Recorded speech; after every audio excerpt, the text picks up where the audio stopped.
Oi, pessoal! Começa agora mais um programa Aula Aberta. E como vocês já sabem, sempre com um tema de interesse a todas as áreas de atuação da Secretaria Municipal da Saúde. Lembrando que você pode assistir a este e a outros programas aqui mesmo no canal profissional e também no nosso canal do YouTube. Acesse o endereço que aparece aqui na sua tela. Hoje falaremos sobre conhecimentos básicos de genética com Cecília Micheletti, que é médica pediatra e geneticista da Escola Paulista de Medicina. Vamos ver mais sobre isso? Então, boa aula, pessoal!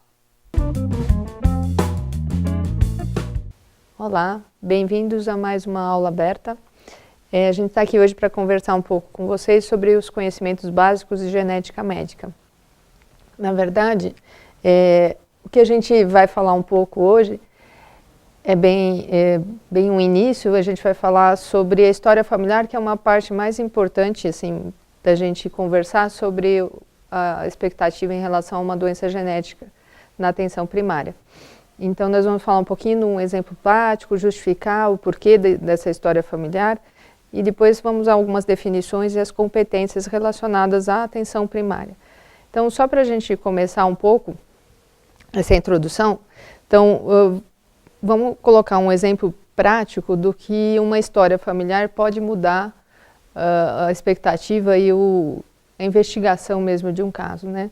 Então, esse é um caso real mesmo. Então, foi um menino de 7 anos que durante exames de triagem metabólica, porque ele tinha um quadro de obesidade, foi feita uma dosagem também de ácido úrico e percebeu-se que ele tinha um ácido úrico aumentado. Ele foi encaminhado, então, para uma investigação no hospital terciário. Só que aí fica alguns meses em espera, né, numa fila. Durante essa espera, ele apresentou, então, um quadro de uma insuficiência renal obstrutiva. Então, ele teve um cálculo e fez uma obstrução. Nisso, ele foi transferido urgentemente para um hospital terciário por uma vaga zero. E o que aconteceu? Ele fez o procedimento cirúrgico, foi tirado dessa urgência. E depois do procedimento foi solicitada uma interconsulta com um geneticista, porque no hospital havia um grupo, né, de interconsulta de genética. O que foi feito então? Foi tirada uma história familiar e foi desenhado então isso que se chama de heredograma para ter uma visão melhor. A gente vai falar um pouquinho mais disso mais para frente. Quando se tira essa história toda familiar, assim, desenha, o que a gente consegue enxergar assim, a mãe, a avó e o tio materno tinham um quadro de gota, ou seja, eles tinham um quadro reumatológico por aumento do ácido úrico, sendo que o tio materno tinha um quadro bem mais grave e o menino tinha esse quadro obstrutivo. Então, só olhando para esse desenho que a gente tem aqui da história familiar, a gente já consegue entender que tem uma herança, que é um quadro familiar de herança genética, provavelmente ligada ao X. É claro que aí, pelo conhecimento que a gente já tinha, conseguiu-se fechar um diagnóstico nesse momento, porque é uma doença ligada ao X em que tem um aumento do ácido úrico, que a gente consegue enxergar que esse menino já era de risco e já poderia ter feito esse exame previamente. Então, esses cuidados podiam ter sido acontecidos prévios. Daí vem o que, né, só para entender um pouco qual a importância dessa história familiar, de entender o que a gente pode fazer com isso. Então, só agora partindo para a justificativa do que a gente está aqui falando sobre isso, né? Falando sobre conhecimento básico de genética, pensando na atenção primária. Então, isso não é uma ideia recente, nem uma ideia daqui, né? Isso já vem há alguns anos. O que tem acontecido é uma transição epidemiológica mesmo, né? E que isso faz com que as doenças genéticas comecem a ter um papel de destaque em relação a outras doenças. Então, quando você controla outras doenças infecciosas transmissíveis, você passa a ter maior importância com as doenças genéticas. Então, já no ano 2000, a Organização Mundial de Saúde fez essa incorporação de medidas de prevenção e controle de doenças geneticamente determinadas, levando a ações da atenção primária à saúde de receber e suspeitar desses doentes precocemente. Por quê? Porque o profissional que está ali na porta, né, é a primeira entrada preferencial do usuário da rede. E para isso, esse profissional tem que estar familiarizado com os conceitos básicos de genética, senão você vai estar lá na porta, vai receber um paciente, mas você não vai suspeitar que ele possa ser portador de uma doença, como a gente viu nesse caso do menino de 7 anos. Então, vamos voltar para a nossa história familiar, que hoje a gente vai focar mais na história familiar, na importância e no uso da história familiar nas doenças genéticas. Primeiro definindo, então a história familiar é algo que é essencial para qualquer atendimento na área de saúde. Mas, pensando nesses casos, a gente pode esclarecer um padrão de herança só com o fato de ter a história bem tirada, a história familiar. Como o caso desse menino que a gente usou como exemplo. Então, o que a gente vai usar com esse esclarecimento do padrão de herança, a gente pode identificar o risco desse paciente que está sendo atendido, dele ter já uma doença na família, e poder ter o risco, que seria o caso desse menino. Então, se a gente tivesse essa história familiar já e conseguisse enxergar que ele era uma criança de risco, um paciente de risco, a gente já teria tomado os cuidados muito antes dele ter tido esse quadro renal. E outra coisa é auxiliar para esclarecer a etiologia do quadro do paciente que estiver em consulta.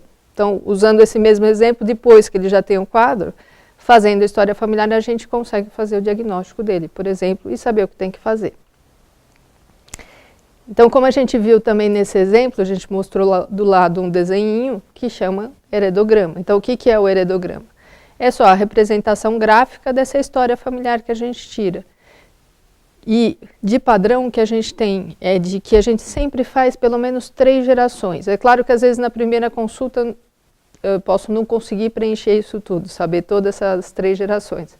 Mas se o paciente frequenta o local, ele vai vir em outras consultas, você pode complementar. Então, é interessante porque assim, a hora que você, numa consulta, vai tirar essa história, mas você pergunta objetivamente para desenhar o heredograma, muitas vezes surgem coisas que às vezes você só perguntando, tem alguém com o mesmo quadro na família? Ou quantos irmãos tem, quantas irmãs tem? Às vezes não surge tudo. E quando você desenha e vai perguntando para a família, eles têm mais objetividade e acaba lembrando às vezes de algum fato que não lembrou antes. Só para a gente uniformizar um pouco como funciona, existem já publicações determinando assim, o controle, como é feito esses desenhos para ser uma coisa entendida por todo mundo. Então, essa referência é um artigo que existe desde 2008, já definindo. A gente vai pôr um resuminho de alguns símbolos importantes para a gente conseguir um mínimo de desenhar um heredograma. Então, aqui a gente tem como se representam os indivíduos, né? Então, o quadradinho é o homem, a bolinha é a mulher. Quando você não tiver uma definição de gênero, às vezes porque a pessoa não tem contato, ou porque não conhece, ou porque eu quero associar as pessoas, depois a gente vai ver embaixo que a gente pode resumir um pouco o heredograma, a gente pode colocar o losango. A idade é colocada no heredograma embaixo do desenho, então nunca colocar a idade dentro do desenho. Eu posso colocar como o ano de nascimento, ou a idade em anos ou meses, sempre embaixo do desenho. Os indivíduos que são afetados, ou seja, que eles têm alguma doença, eu vou fazer de algum modo um preenchimento desse símbolo. Se é uma patologia só, eu vou colocar e vou colocar sempre uma legenda ao lado, dizendo o que significa aquele preenchimento daquela cor ou daquele modelo que eu fiz. Isso a gente vai só colocar assim, se a pessoa tem clinicamente a doença, não quando eu acho que ela pode ser portadora. Quando essa pessoa estiver, ou dentro dessa família que eu estiver desenhando, tem várias alterações em que elas podem ter importância na história que você está tirando, pensando em heranças separadas ou juntas nessas patologias, então eu posso fazer preenchimentos de modo diferente, né? Eu posso colocar 2 ou mais patologias e aí vou colocando esses padrões de preenchimento diferente e vou colocando isso sempre em legenda, sempre lembrar que não existe um preenchimento padrão que significa alguma coisa. No seu heredograma você tem que colocar uma legenda e dizer o que significa. Se, por exemplo, eu estou atendendo uma família e o pai tem 10 irmãos, se nenhum for afetado, eu posso resumir de algum modo esse heredograma, para às vezes não ficar um desenho muito longo, e colocar um número de pessoas dentro do símbolo, desde que nenhuma dessas pessoas seja afetada por nenhuma doença. Então aqui, como eu tinha falado, a gente pode utilizar esse losango como um modo de resumir uma família grande, que ninguém é afetado, e tem tanto homens como mulheres. Então eu tenho 10 irmãos, sendo 5 homens e 5 mulheres. Nenhum é afetado, não vai fazer diferença, então eu posso resumir num losango com o número 10 dentro, por exemplo. Indivíduo falecido, o padrão para heredograma de falecimento é um risco, tá? E o que pode ser colocado, se for conhecido, é a causa da morte. Então, eu vou colocar a idade do óbito e posso colocar, se eu souber, do lado ou embaixo, né, sempre fora do símbolo, né, mais próximo a ele embaixo, qual foi a causa do óbito. Porque pode importar para a gente com relação a essa questão da herança. O indivíduo que está sendo o objetivo da consulta, que está lá, foi te procurar para ser atendido, ele recebe, então, o símbolo do indivíduo com uma setinha. Então, é o indivíduo que procura para um aconselhamento genético, ou seja, ele pode não ser portador, ele está pedindo um aconselhamento, ele não é portador da doença. Se ele for o probando, ou seja, o portador é um membro afetado da família que procura por atenção médica. Então, ele está achuradinho, né, ele está pintado, preenchido, e ele tem a setinha. Então, eu posso tanto ter pessoas que estão em consulta que não são afetados, mas é quem está na consulta, ou indivíduo afetado que procura consulta. E se a pessoa ainda não nasceu, né, é a gestação.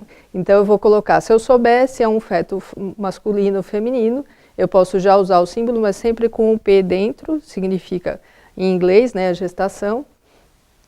E aí o tempo de gestação eu posso colocar embaixo. Se não souber ainda o sexo, então pode colocar o losango de novo.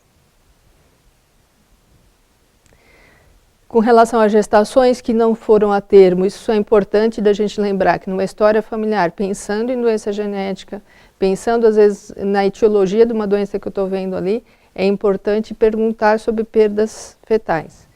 Então, as gestações que não chegaram a termo, eu vou separar em 3 coisas. Então, um abortamento espontâneo, o abortamento provocado e a gestação ectópica. Ela não tem tanto significado, a gestação ectópica, pela questão genética, mas só para justificar o que foi uma perda de uma gestação, para a gente, olhando o desenho, entender o que aconteceu. Então, eu posso também colocar se esse indivíduo do abortamento ele era afetado ou não por alguma doença. E aí, se o abortamento foi espontâneo ou provocado, a diferença é colocar um traço cortando. Se o indivíduo teve um abortamento espontâneo, se souber o gênero, se souber a idade gestacional, pode escrever tudo isso embaixo, mas o símbolo continua sendo o mesmo. Então, esse triângulozinho, ele é menorzinho um pouco dentro do desenho do heredograma, depois a gente vai ver, ele é um pouquinho menor, mas é sempre o triangulinho. Se eu souber o sexo, eu vou escrever embaixo, e se eu for afetado, eu vou colocar a legenda do lado. Então, esses são os símbolos, aí a gente separa um pouco, né, heredograma em símbolos e nas linhas que a gente faz. Então, como vocês viram aquele desenho que a gente colocou antes do heredograma, então eu tenho os símbolos e os desenhos de ligação, e as linhas de ligação nessas pessoas, dos indivíduos. Então, a linha horizontal são linhas de relacionamento, que eu posso colocar vários relacionamentos, principalmente quando me importa geneticamente com relação a ter filhos e ter afetados ou não. Aqui só para a gente ver como o triângulo ele é um pouquinho menor que os outros símbolos, do que o quadrado e o círculo. Ele é feito um pouquinho menor, que significa o abortamento espontâneo. Quando esse relacionamento não existe mais, a gente faz uma quebra nesse relacionamento. E uma coisa importante, quando a gente fala em doença genética, é a consanguinidade. Então, quando os pais são parentes, ou seja, existe uma consanguinidade entre eles, eu ponho 2 linhas paralelas. Sim, às vezes essa consanguinidade está clara no heredograma, eu desenho o heredograma e está claro ali quem é, como eles são parentes. Eu não preciso especificar. Se não ficar claro nessas 3 gerações do desenho que a gente fez, ou se é uma consanguinidade um pouco mais complexa, eu posso escrever do lado qual é essa consanguinidade, por exemplo, primos de 3º grau, às vezes passa daquelas gerações que você está desenhando, pode especificar do lado por que essa consanguinidade, como ela ocorreu. E a linha de descendência, então a gente falou, linha horizontal é a linha de relacionamento e a de descendência, ela pode ser vertical ou diagonal.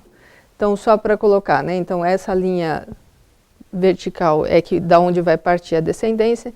Algumas especificações só de casos que a gente vai ter dúvida na hora de fazer, é com relação à gestação múltipla.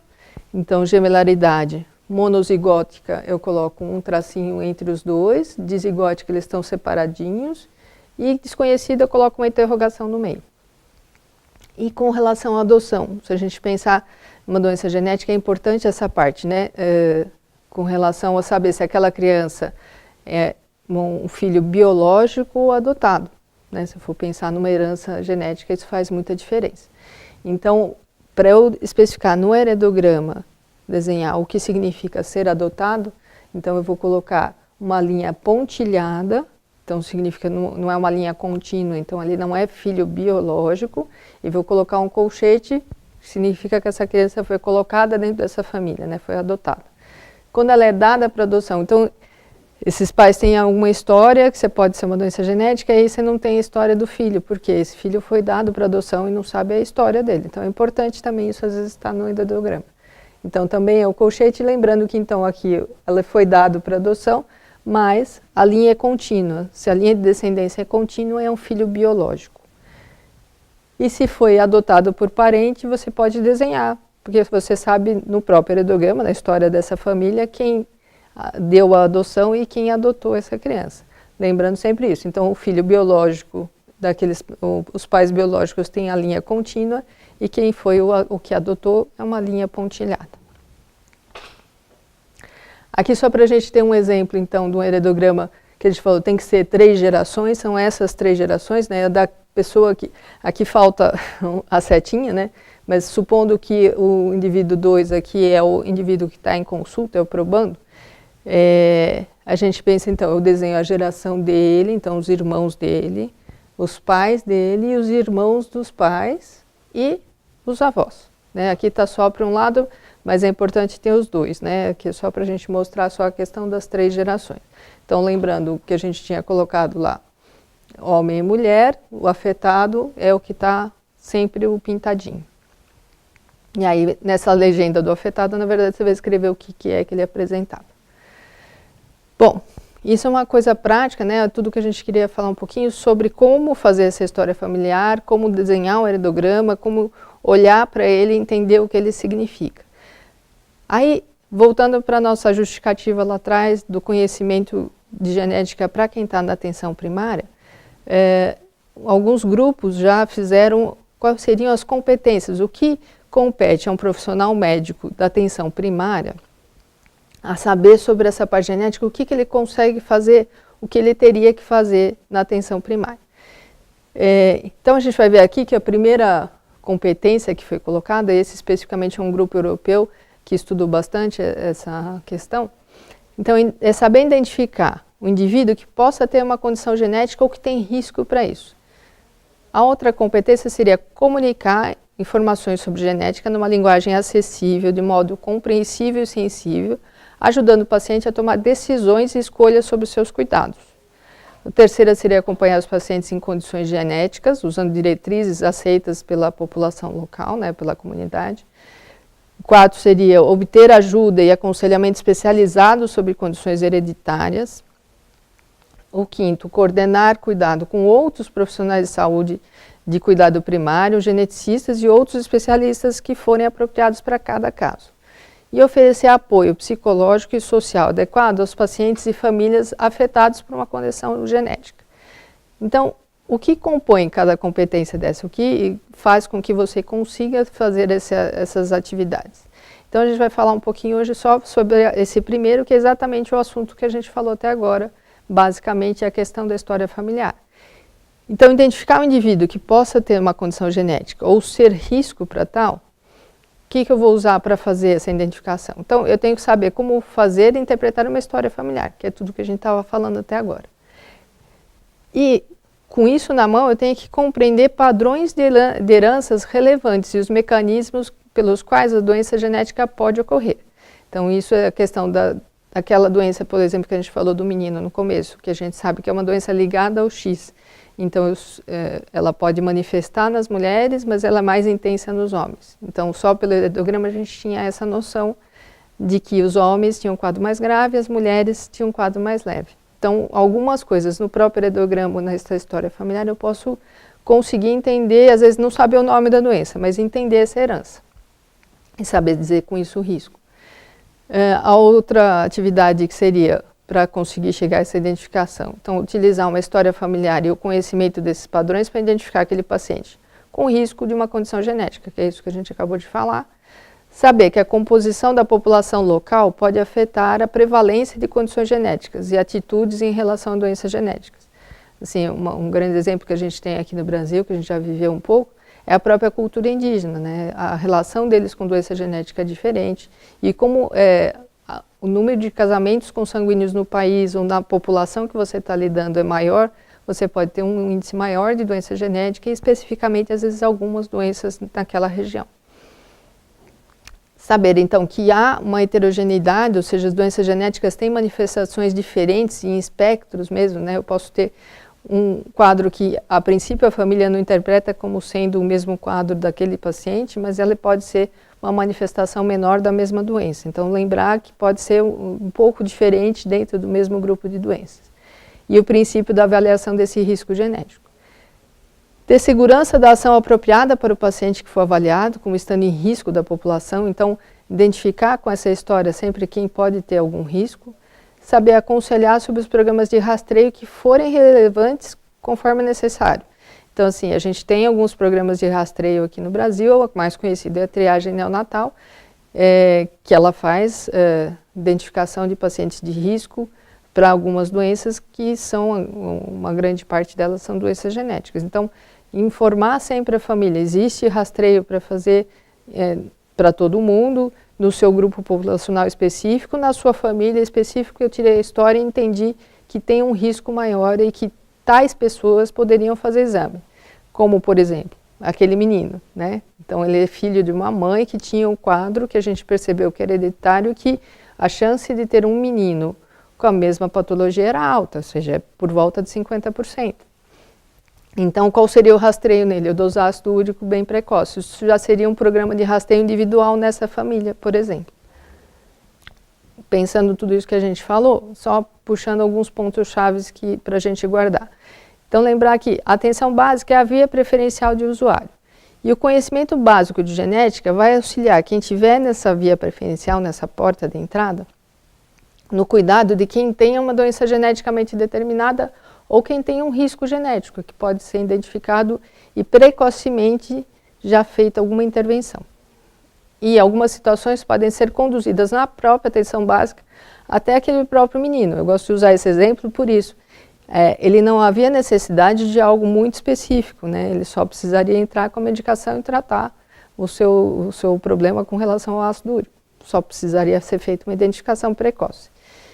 Em outras vezes, há necessidade de um encaminhamento para a especialidade, mas tanto deve ocorrer corretamente como precocemente. Então, eu identifiquei que tem um risco e é uma patologia que precisa de um especialista. Então, eu vou identificar e encaminhar precocemente para que isso seja feito o mais rápido possível. Então, a ideia é sempre essa, assim, é a porta de entrada, eu vou receber, tenho que fazer a história familiar, identificar se tem risco, identificar se ele já tem alguma doença e se eu preciso encaminhar ou se eu posso ficar com o paciente. Sempre a palavra-chave, eu acho que é a precocidade nessa questão. Então, por hoje é isso que a gente ia falar. Eu espero que vocês tenham aproveitado bastante e a gente pode se ver numa próxima vez e continuar falando sobre a genética. Obrigada. Gostou do nosso programa? Lembrando mais uma vez que você pode assistir a esse conteúdo na nossa programação e no nosso canal do YouTube. Acesse e fique por dentro dos diversos temas. Esse programa Aula Aberta vai ficando por aqui. Até o próximo programa.